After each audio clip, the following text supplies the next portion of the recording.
Mula rito. Ano?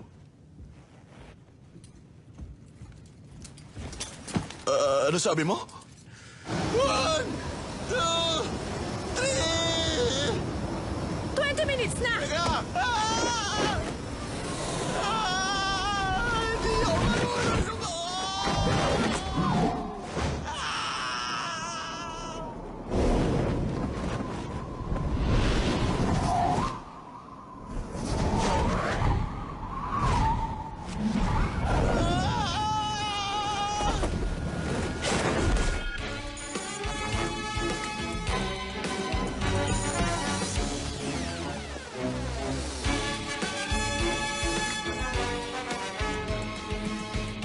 Shopping ng 8 a.m.? Niloloko mo ba ako? Sarado pa ang mga tindahan.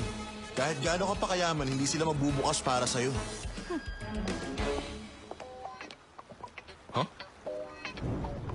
Nahuhuli ang mga kriminal. Kasi sa itsura pa lang nila, kriminal na ang sinasabi.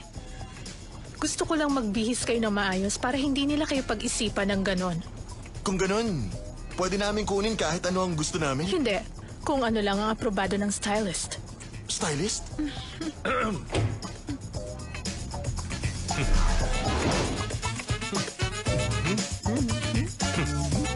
Teka lang.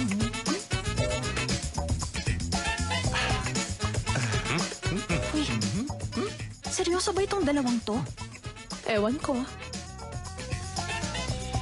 Bakit tayo magtatrabaho kasama sila? Kailangan kasi may isang gwapo sa team natin. Ah, hindi mo style ang ganito, Kat, ha?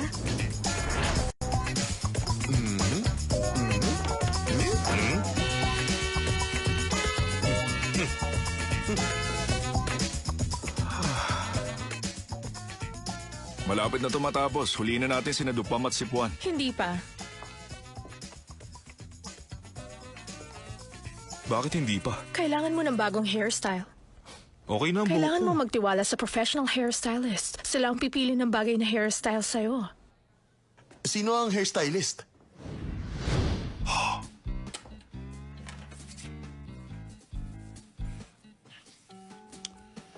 Up. Hoy, ano bang problema niya? Kaya ni Baobaw ang lahat. Para siyang genie sa lamp ni Aladdin. Matutupad ang wish ko kapag hinimas ko siya? Oo, maliban kapag pinalaban mo siya. Bakit naman? Mabait na tao si Baobaw. Dati siyang butler ni Kat. Naging bounty hunter siya dahil sa kanya. Isang baw-baw, geek at magandang tagapagmana. No, mas hindi ko kayo mapaniwalaan eh. Marami akong alam, hindi lang sa computers. Ano ba to?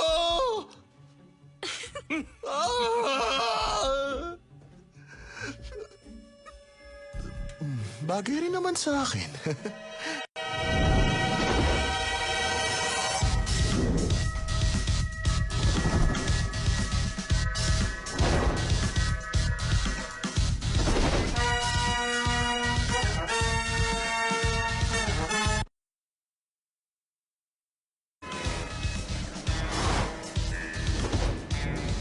Ginawa ko itong transmission device na pinapaandar ng bioelectricity. Huwag kang mag-alala. Naka-camouflage ito. GPS equipped. Tap mo lang, mag-on na ito.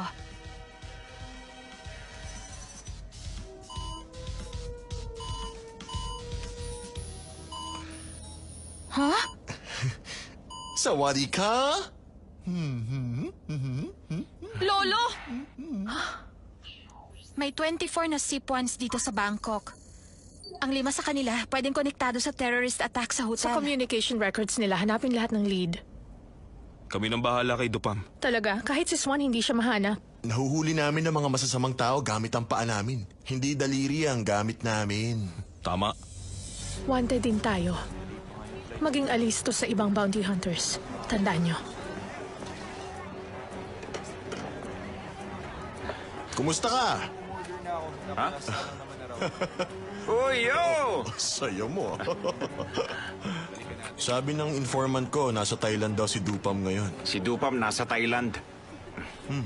Nasaan siya? Hindi ko alam. Okay, sige na nga. Kalimutan mo na ang